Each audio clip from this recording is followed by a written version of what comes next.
Well, good morning and welcome to all those of you who are online. Probably a lot of you stayed home this morning to stay all nice and warm in a blanket, so we envy you all. But we are here down live from North Point Church, and we're just great to be together again. This is awesome. So sorry about last week. We didn't expect that weather to be so severe so quickly, so we missed you all, but we are glad you're here with us. We're excited about a new series that starts today. But if you are here, you can stand and join with us. We're going to sing together for a little bit.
Here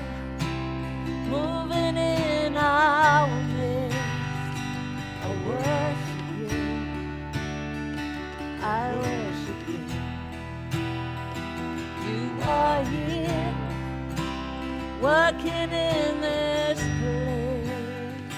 I worship you. I worship you. You are waymaker, miracle worker, promise keeper, light in the darkness.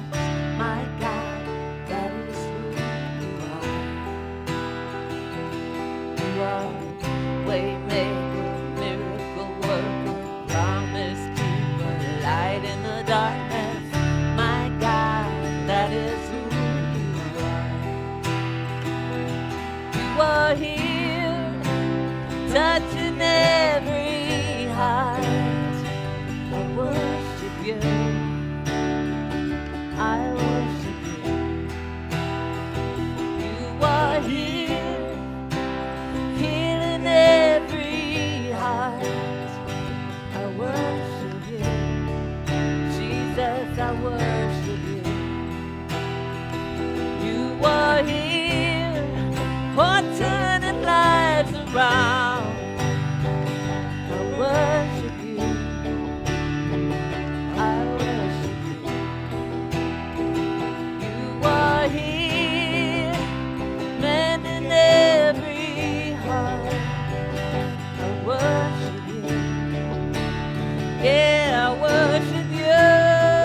So we are into our new year already, which is hard to believe. We're like halfway through the month of January, and today's going to be a pretty crazy day with a snowstorm coming our way. I don't know, those of you online, you're on different areas, but I know we're supposed to get inundated with some snow tonight.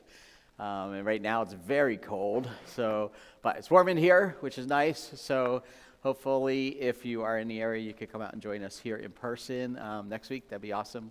So we are starting a brand new series this week, and I'm excited about this, and we were going to start it 2 weeks ago. And then one thing after another and after another. But we are here starting a brand new series and looking forward to this.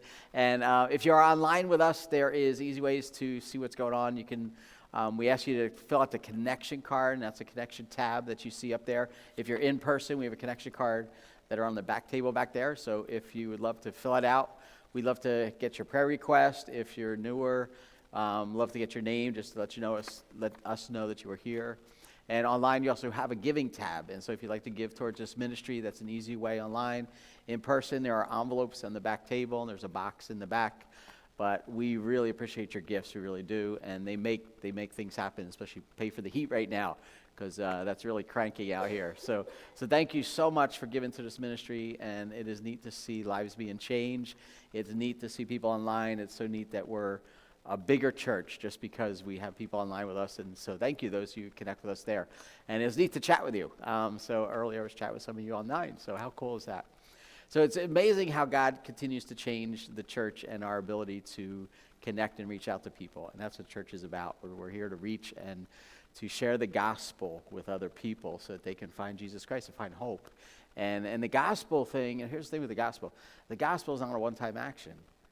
And listen to this carefully. The gospel is a continual daily thing where Jesus Christ is changing us all the time because of the gospel.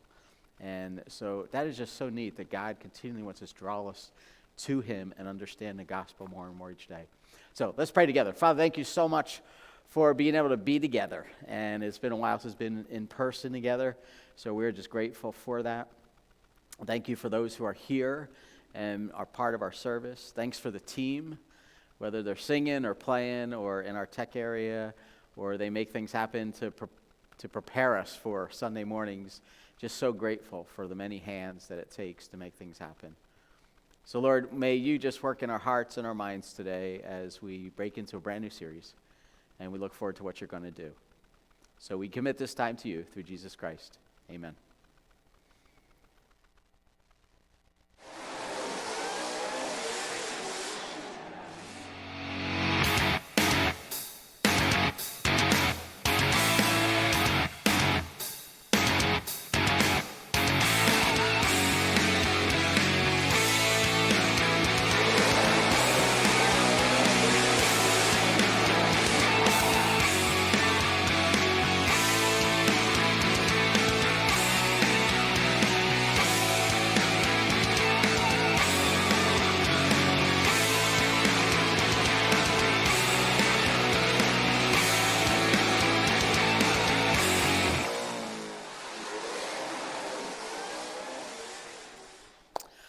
So what is it? Why do some people have the knack to be able to get up at 5 o'clock in the morning and, they go either down to the gym or they work out in their home and they work out for a good half hour, maybe longer.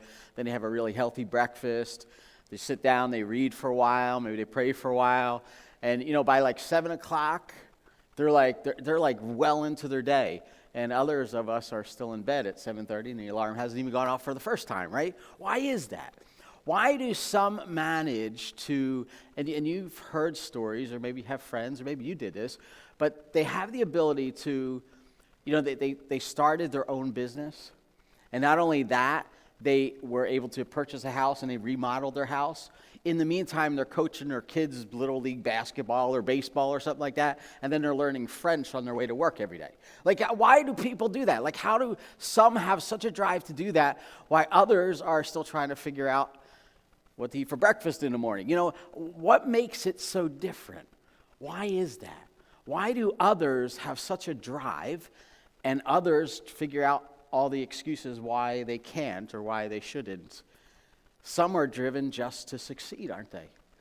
And yet, when some people are driven to succeed, it's not just to succeed. Some people are driven because they're afraid of failure. And that's what drives them. There's a question that we should ask. We should all ask this. It's a good question. And it's what drives me in life? What is it that drives me? I mean, it's a big question. It's an important question. What drives you? Why do you wake up in the morning? Why do you work hard or not work hard? What occupies your time, your mind, your thoughts? Or what drives you to come up with excuses on why not to? Now, if you're like many people, I hope, ordinary people, probably ordinary, I feel like I'm ordinary, right? If you're like most of us have no idea. I mean, honestly, we don't. We get up, we do what we do, right? Because the alarm went off, we get up and we do our thing, whatever our thing is. And we don't really think why we do it. We just sort of do it. We're just almost programmed to do it. We get up and we do that because we did it yesterday, and now we're going to do it tomorrow, and it's just sort of the things we do. And we wake up each day, and we go to work probably because we have to work, and we're not really sure why we chose that career or anything, but we're in it, and we do it. And so we could pay our bills because that's important because they come up at the end of the month, and whether you want them to or not, they're there. They show up in the mailbox, and so you got to pay your bills, and you got to have food, and you got to have a house or apartment, and you got to do these things. And so what really drives us is money, right? I mean, not really noble when you think about it that way, right? But it does, and let's face it, money's a good motivator, right? I mean, it was Zig Ziglar who said, money isn't everything, but it's right up there with oxygen, right? I mean, you need it, right? We need it to survive, but it's not really money that motivates us. I think where you take it back with that, I don't want to think that money motivates me, right? And most of us, it's not money, unless you go home and throw dollar bills up in the air and just get excited about that, right? Most people, it's what the money does. So it's money and rewards. It's what we get from the money.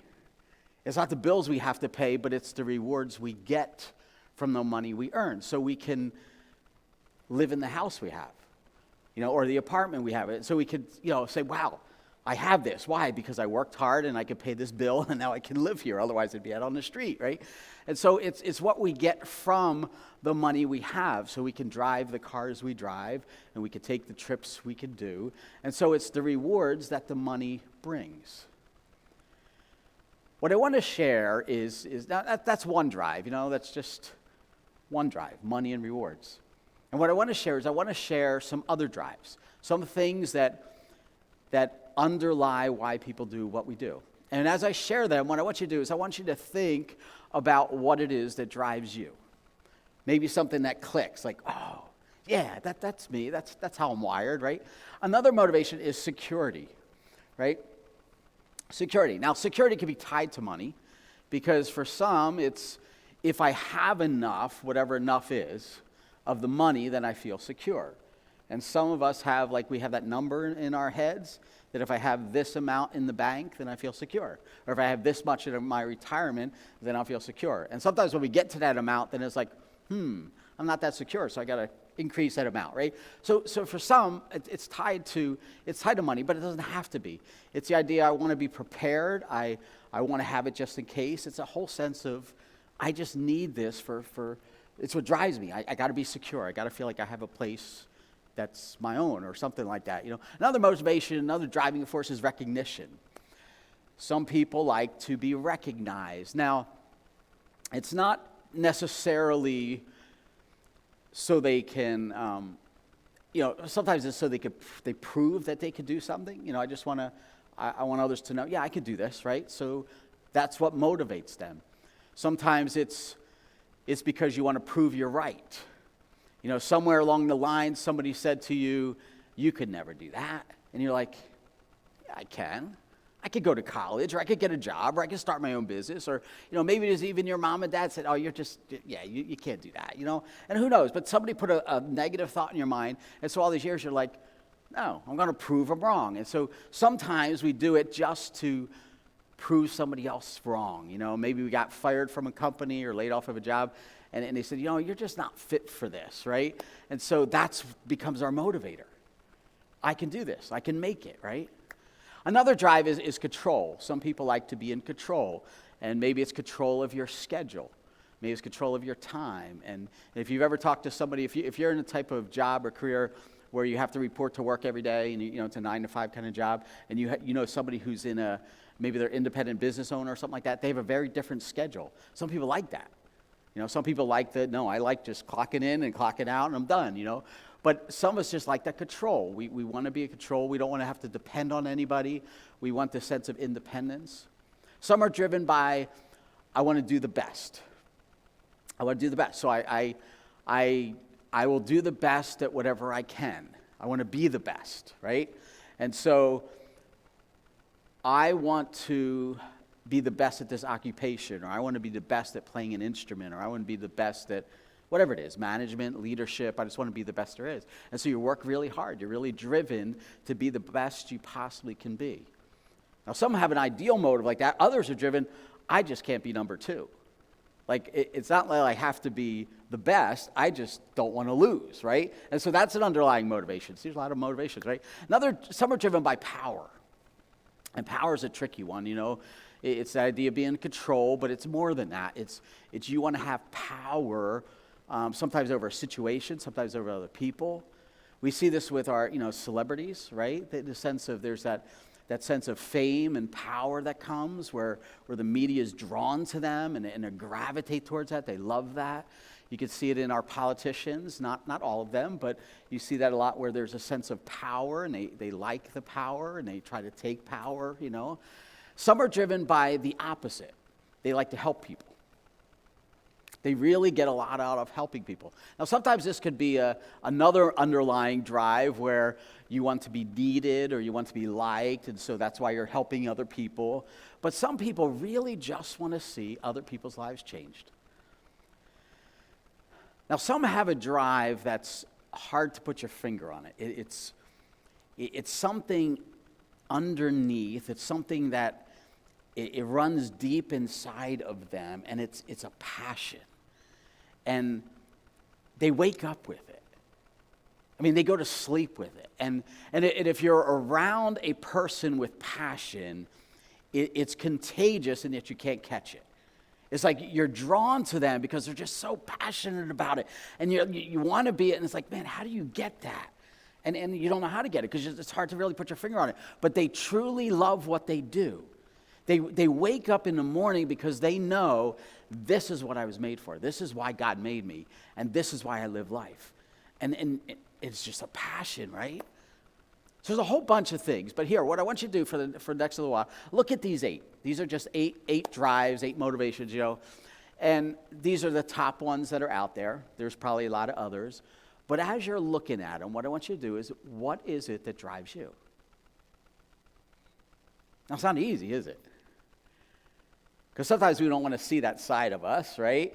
And sometimes when we look at that, what is it? It's a mix of emotions. It's a mix of motivations, isn't it? Because you're like, yeah, that's sort of me, but no, that's me. No, wait a minute, that's me, right? And it's hard to figure it out because we're all different, and God made us all different. And that's what's so exciting, because God did make us different. But you see, what drives us is where we invest our energy and our time and our resources. And so if that is where we spend our time and our energy and our resources, wouldn't it be good if we figure out what drives us? Wouldn't it be good if we just take some time and say, you know what, this is important, because if all my energy and all my time and money, or a majority of it, is going towards that thing, it would be nice to know what it is. Today we begin a brand new series called Drive. And the thing about drives is what used to drive you maybe 20 years ago or 30 years ago, if you're that old and you're 20, it doesn't drive us anymore, or it may not, because our drives change over time. Sometimes if you've been in a company for a while, what drove you and motivated you and you were excited about that company, if you look back, it's like, yeah, that just doesn't do it anymore. Maybe there's another drive in there. For some of us, what drove us to follow Jesus from the very beginning is not what drives us anymore. Maybe when we started following Jesus, whether it was a year ago or 30 years ago, what really motivated us, what drew our attention to Jesus and to change our lives and to reshape what we do and what we don't do is not what drives us any longer. And maybe sometimes you wonder why. Like, why is that? Like, why was I so driven back here and now I'm not like I was anymore? You see, sometimes our drives can take us away from God, and sometimes our drives are changed by God for a certain reason. If we're a follower of Jesus Christ, it's important because we want to give our best to our God, what it is that drives me. What drives you in life? Now, we're complex. We are very complex individuals. And it's not easy to figure out. I mean, just looking at some of the drives, the motivations, you look at them and it's like, man, I'm not really sure, right? Because it's hard. And then God tells us, hey, as much as you want to know your heart, I'm the only one who can really know your heart. So even trying to figure out our motivations are hard. Yet we're all driven by something. And that something compels us to spend time there, to spend money, to engage in relationships in that. And it occupies our thoughts. And we know our thoughts become actions, and actions become habits, and habits determine our life. And so it's important to think of what drives me in life. Now, maybe another approach, because it is hard, is maybe instead of trying to figure out what drives us, and hopefully along this journey for the next 6 weeks, we will find out a little bit more about what drives us, but maybe another approach would be to explore another question, and that is, what drives Jesus? I mean, if we want to follow Jesus, right, we want to be like Jesus, then that's a good question. What drove him? Why did he choose to say this and not to say that? Why did he choose to heal this person and not heal this person? Why did he choose the 12 and not a different 12? Why did he do what he did? And when we look at Jesus, what I want to do is figure out for the next 6 weeks, just look at 6 of the drives in the life of Jesus Christ.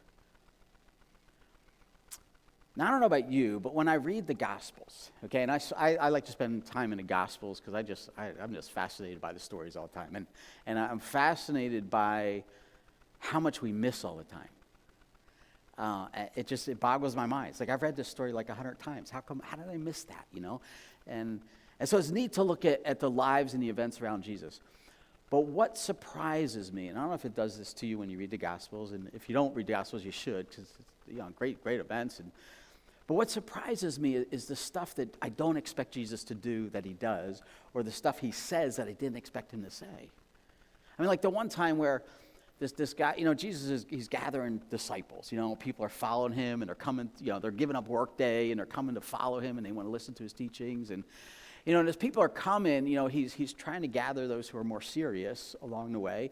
And this one guy comes up to him and engages Jesus in conversation. He's like, Jesus, I really want to follow you. He said, but my mom and dad are getting a little older in age, and I really need to just go home and take care of them. And maybe 5-10 years when things settle down, or maybe once they're past, then I'll be more free, and then I'll follow you, Jesus. And Jesus turns to him and says, what? Let the dead bury the dead. And you're like, what do you mean? Like that's like harsh. But see, in Jesus' mind, he's like, he knows he has 3 years in ministry, and he's thinking, you know what? It's not that what you want to do isn't important, and it's not that it's not a good thing. It's reality is I won't be around anymore. I'm not going to be here. You want to follow me? You got to follow me now, and trust that that'll be taken care of. And then you look at the times where he interacted with the religious leaders, right? And I know sometimes it's easy if you watch the movies or something like that, to see the religious leaders as, well, they were just terrible people, right? But they weren't. They were people who, some of them were, but some of them were they just followed God, and they were doing what they had been taught to do to follow God, And so you have to put it in perspective of religious leaders of today. And, just take away some of the maybe mainline churches where you might see more of a hierarchy and stuff like that of religious leaders, but that may mimic a little bit more of Judaism. But, there's all kinds of religious leaders, and there's all kinds of people who are driven by religion, not a relationship with Jesus Christ. And they just do things. And when Jesus interacted with these religious leaders, he calls them all kinds of things. He calls them vipers, calls them to their face hypocrites. He says their father is the devil. I was like, I don't know about you, but that just takes me off guard. Like, I'm just like, wow, that's pretty, wow. And then when you look at the 12, the 12 that were hanging out with him all the time, he's trying to build into their lives, right? And you look at episodes like the one time Jesus was off on his own. He was probably out there praying or, doing his thing. And he came back, and the disciples had been, now they're taking on ministry. So they're learning the ropes a little bit.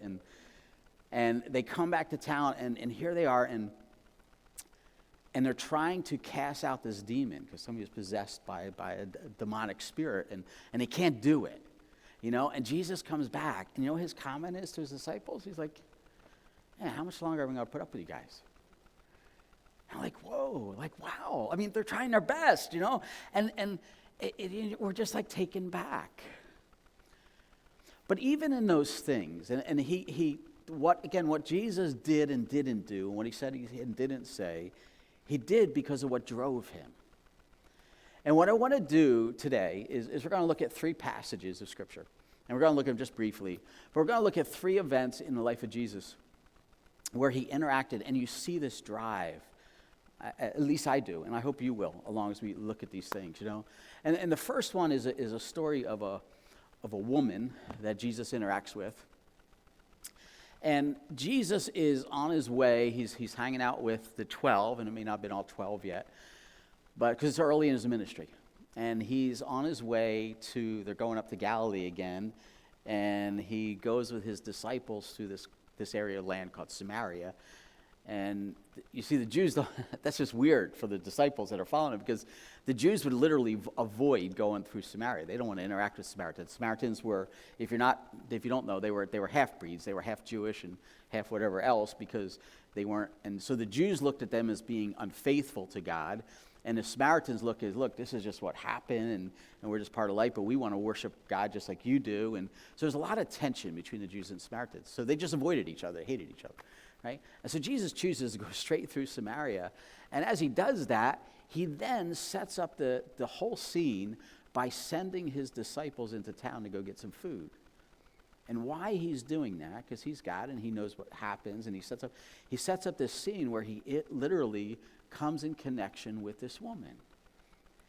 And he begins talking to this woman. She had come to draw some water, and they're having this conversation, and Jesus literally takes the time to not only set the scene, to set up the situation, because if he wasn't alone with the woman, it would have been awkward, because he wouldn't have been able to connect at that kind of level.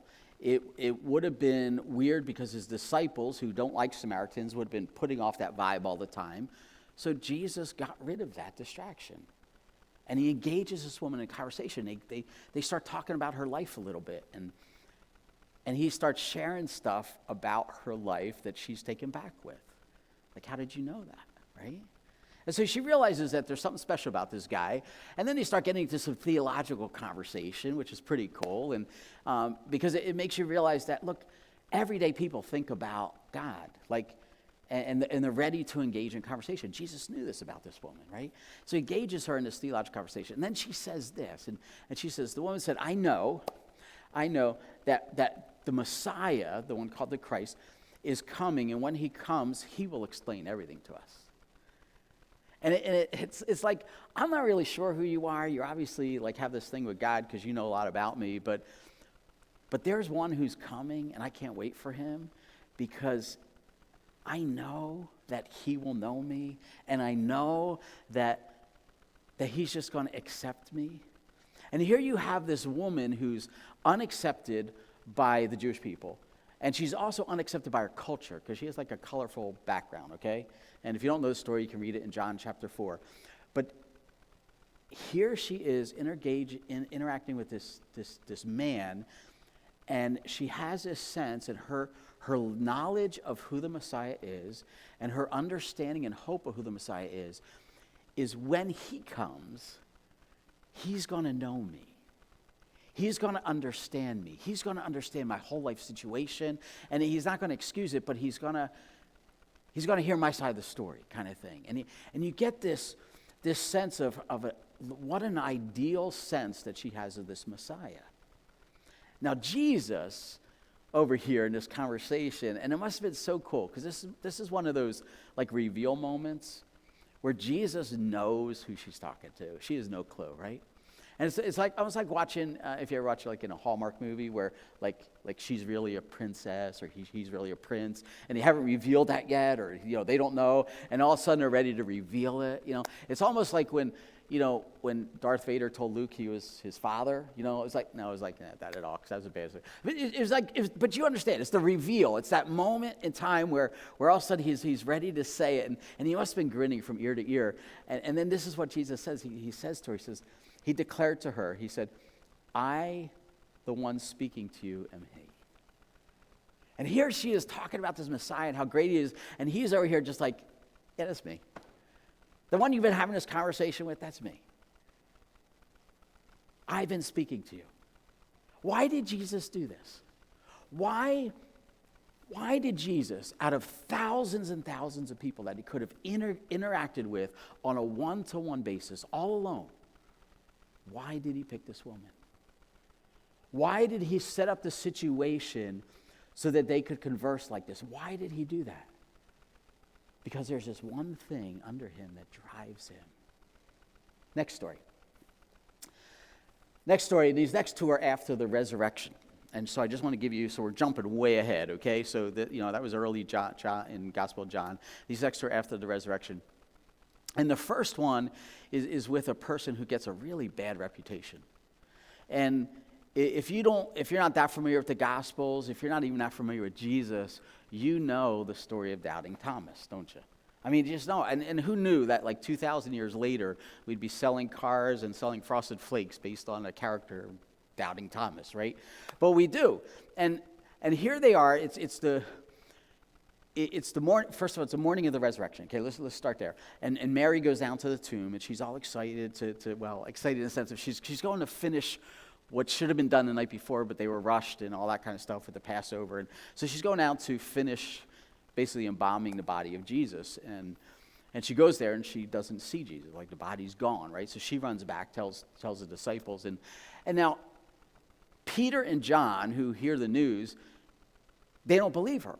They don't believe the body's gone. They don't believe that Jesus had risen from the dead yet. Right? But we don't give them a bad rap, okay? But anyway, so they run down to the tomb, they see that Jesus isn't there, and then they go back, wondering, okay, well, I don't know what happened to him, right? Because they don't understand yet, right? Mary gets, because she hangs out the tomb a little longer, she gets to interact with Jesus, which is so cool. But that night, Jesus then shows up to all of them. And so they're hanging out together, the 12, plus probably a few others like Mary and 11 disciples, because Judas is gone at that point. And they're hanging out, and Jesus shows up in their midst, right? And that's freaky, and they're freaked out, and he says, no, I'm alive, and all this kind of stuff. But Thomas is not there. Thomas, for whatever reason, wasn't there. And Thomas didn't believe. He says, I need to see him, right? Now, 8 days later, now that's a long time. That's a really long time. If you just think about it.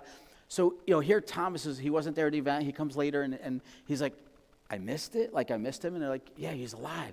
He's like, no, I don't believe it. And for 8 days, he's wrestling through this. 8 days, he's interacting with his other buddies and friends. And they're saying, I don't believe, you don't believe Thomas. Come on, he's real. He showed up to us. And he's like, they're probably thinking, I don't know, they might saw a delusion, maybe it was a ghost, whatever, but he can't be alive.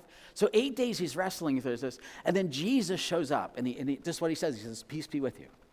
Now, that's just freaky, because here they are hanging out in the room again. The door's probably locked because they're all afraid that they might get arrested.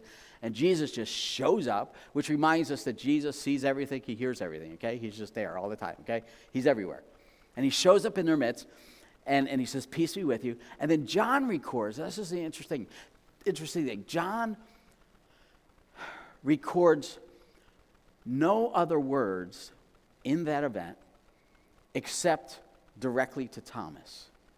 And listen to what Jesus says to do. He says to Thomas, he says, put your finger here, see my hands, reach out your hand and put it in my side, and stop doubting and believe. And it's like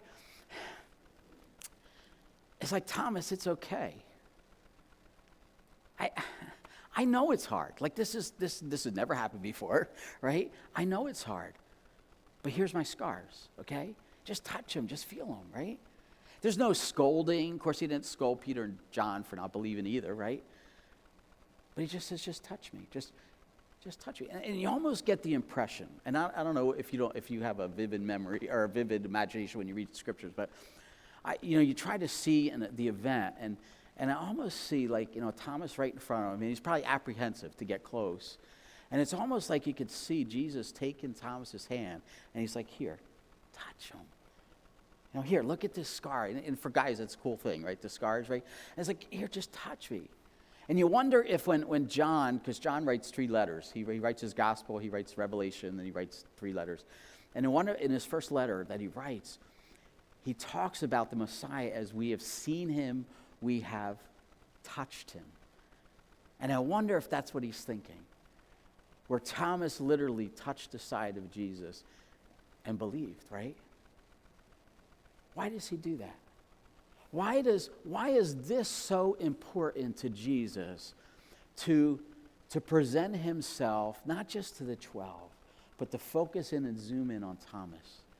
To seize that moment with Thomas. Why? Because there's something that drives him. Next event. The next event, actually, Thomas is there too. 5 of the gang is hanging out. Okay, there's Thomas, there's Nathaniel, and there's Peter, James, and John. And they're hanging out on the beach, and then Peter comes up with an idea, and he goes, let's go fishing, right?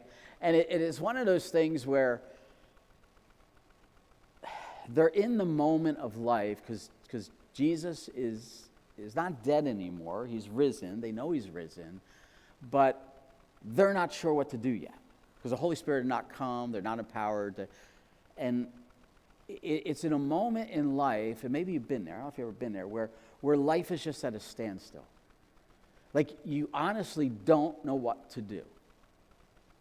Because you don't know what to do tomorrow. Like there's something, and there's going to be something. It's not like you're on diet or anything. You just don't know what to do. And you can't go back because something has changed. Whatever has changed has changed. And you're in this moment in life where it's like, I don't know what to do. Like I honestly just don't know what to do.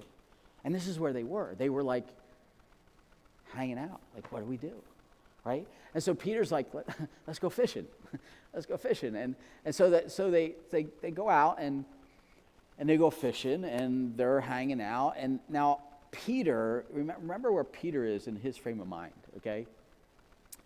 He had promised at the Last Supper when they're all together, he had promised that even though everybody else would fall away, he wouldn't. He promised Jesus that. And then when he was put on the spot, when he was asked, does he know Jesus? He said, no, I don't even know the man. And that's got to be the voice that's still ringing in his head. And up until this point, John records no interaction with Jesus and John. I mean, you have the interaction with Thomas and Jesus, but you don't have interaction with Jesus and with Peter over what had happened. Now here they are fishing. They go out fishing, and guess what? They fish all night and they catch nothing. And I bet even coming back into the shore, they're like, oh, this reminds us of the time before we knew Jesus, right? And I don't know, maybe they're joking along a little bit, and they come in, and there's a guy standing out on the shore. And they don't know it's Jesus. There's just this guy standing on the shore. I don't know if that's the thing back then. People just stand on the shore and they tell you what to do. But they pull up, and he's like, cast your nets on the other side of the boat, right? And so that's what they do, and they cast the nets on the other side, and they catch this huge amount of fish, and they're like, and then they look on the shore and they realize this is Jesus, right?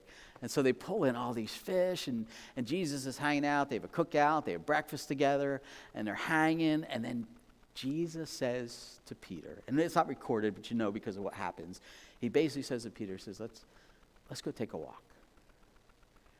Now, I don't know about you, but I would have been like, I don't know if I'm ready for this yet, right? I mean, just me and him. It's easier when we're in a group, because then we don't have to have that conversation, right? And yet they did, and so they take this walk, and Simon, Jesus says to Simon, he says, Simon, son of John, do you love me more than these?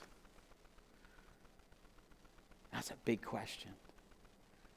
Do you love me more than these? Not do you love me? Not, are we okay? Like, no, do you love me more than these, right? Two more times, Jesus asked the same question to Peter. And Peter responds both times, and he responds the third time, very similar, and this is what he says. He said, Lord, you know all things, and you know that I love you. Lord, it's like, Lord, you know my heart, and you know even if I let you down because you know where I'm really at. He says, I love you, like I do, and even if I mess up, and I still love you, right? And through these words and this interaction that takes place really quickly, really, there's this restoration of the relationship of Jesus and Peter. And it's so neat to watch because, Peter confessed his sin. I mean, and if you don't know the story, he went out after he realized he had denied Jesus. He went out and he cried, and he was beside himself, right? And he was probably wrecked for days, right? And Jesus, he went to the cross, and so we're forgiven, right? And so they're both sides have been, justified in what they've done, but they've never come together and talked about it. And here, this process, they go through this little conversation where it's a restoration of the relationship, because Peter and Jesus are really close. I mean, Peter's like his right-hand man. And he spent more time with Peter, James, and John than the others. That's what we see in the scriptures, And they had to go through this. And it's just like any other relationship. You can forgive somebody, and someone can ask forgiveness and stuff like that. But unless you have that inner connection of some way saying, we got to talk about this, right? You're not going to, the relationship is going to stay apart. It's going to stay separate. There's not a reconciliation. Just like it is in our earthly relationship, it is with our Heavenly Father. You got to talk, And so they talked and they reconciled. And each time Peter responds, Jesus is responding to him. And he's given Peter instructions, and he does it the third time. The third time he says this again. He says to Peter, he says, feed my sheep. Feed my sheep. Peter, you began following Jesus to be used by God, right? And maybe right now you're thinking, right? This is where Jesus is going. How can God use me? How can he possibly use me? I mean, how can I matter? How can, look what I did. Look where I've come from, right? And Jesus is communicating to Peter, look, I'm not done with you yet. I'm not done with you. And I'm calling you to do something, not just for you. I'm calling you to do something for me. I'm calling you to feed my sheep. You have to let go, Peter, of where you failed and where you will fail again. You have to let go with that. I forgive you. I went to the cross. That's why I went there, to forgive you. And so Peter, just do what I'm asking, right? And then he goes further, and he challenges Peter with the very first words he challenged when they first met. And he says this, follow me. Follow me. Jesus challenges us all the time that those who want to follow him, that you're going to be pushed. Now, I don't know, we don't like that, okay? But Jesus did that. He pushed people. He pushed them physically, he pushed them emotionally, and he pushed them spiritually. He says, if you want to follow me, I'm going to push you. Like a coach. Like a coach on that field. And that's the picture of Jesus that I know we don't like. It's like that coach on the field that is pushing you when you're ready to give up. I'm going to push you. And I will push you physically, emotionally, I will push you spiritually, because I see something more in you. Maybe if our drive to follow Jesus has changed from where it first started, maybe we have to go back like Peter to that place where we first started following Jesus. And it first connected with us to, I want to follow Jesus. What is it that drove us? Why did Jesus go to such crazy lengths To connect with a woman who just felt like her life was a mess. To connect with Thomas, who felt like there's just no way he can believe in this. To connect with a Peter who'd probably given up on himself, who probably thought he could never be used to lead other people. Why did Jesus do that? Because there's this thing that drives Jesus, and it's that people matter. This is why Jesus does what he does.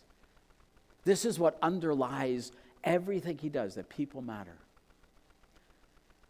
And from the time Jesus interacts with people and he reaches out, he's reaching out to offer hope. And at times, he's harsh. And at times, he's like, how much am I going to put up with you guys, right? But he had compassion because he saw people where they were at, but he saw where they could be. And if you look at the scriptures, if you see Jesus interacting, and you see this, where people are first, because Jesus wants to see us be so much more than we are. People are first on his heart. That's what drove Jesus. And if that's what drives Jesus, maybe that's what should drive us. Father, we want to thank you. Thank you that you are a God who is so compassionate on us. That you love us so much that you go out of your way to connect with us in a way that doesn't even make sense to us. So Lord, if people matter to you that much, help us to see that more. Help us to see your heart. Help us to get a sense for this compassion that you have.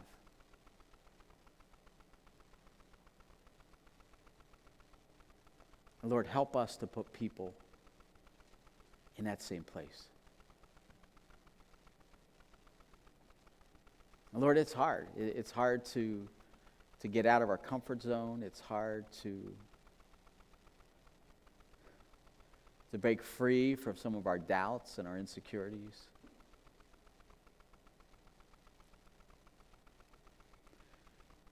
But Lord, I'm asking that you would help the drive in us towards people mattering be more important than the drive for protecting ourselves.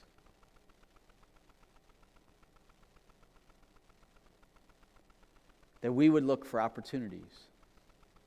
We would create opportunities. We would look for ways to engage other people. That we might encourage. We might push a little. To bring them closer to a relationship with you or closer in their walk with you. So Lord, may you create this drive in us deeper, that people matter. We ask this through Jesus Christ. Amen. Why don't you stand with us again?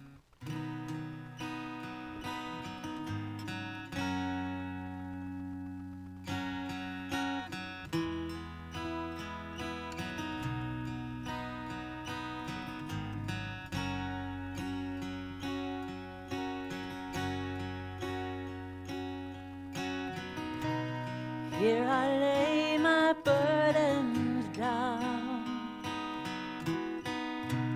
'cause my worries in your love, casting every care on you. I have carried them enough. When not alone, here within his love, Emmanuel, he is still with us.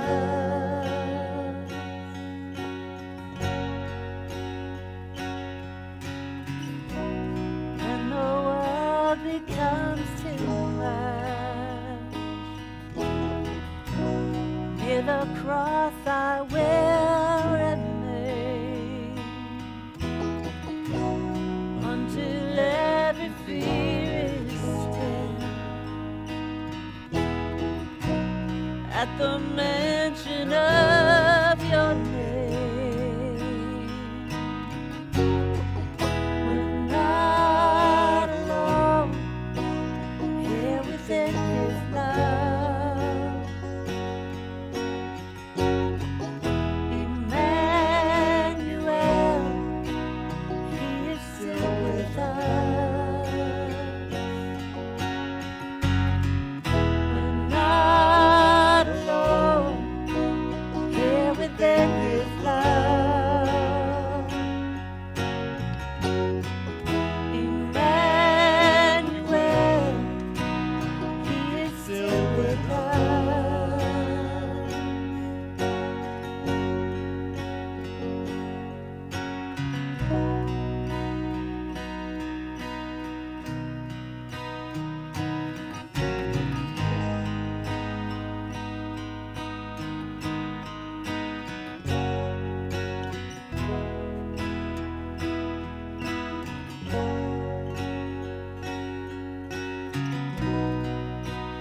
Mercy is falling, falling. Lift up your hands, receive it now. Here in the presence of the Lord. Mercy is falling, falling. Lift up your hands, receive it now. Here in the presence of the Lord. I know your past is broken. You can move on, it's over now. Here in the presence of the Lord. I know your past is broken. You can move on, it's over now. Here in the presence of the Lord. Tired of running, running. Be still and know He's in control. Here in the presence of the Lord.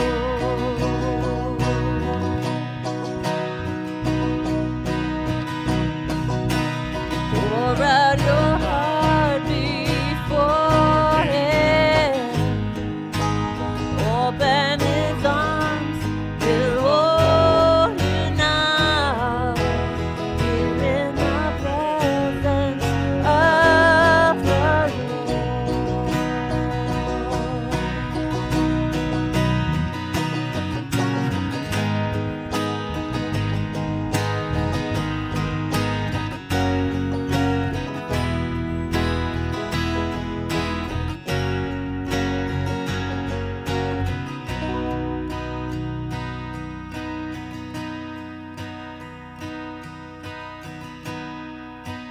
Mercy is falling, falling. Lift up your hands, receive it now. You're in the presence of the Lord. Mercy is falling, falling. Lift up your hands, receive it now. You're in the presence of the Lord.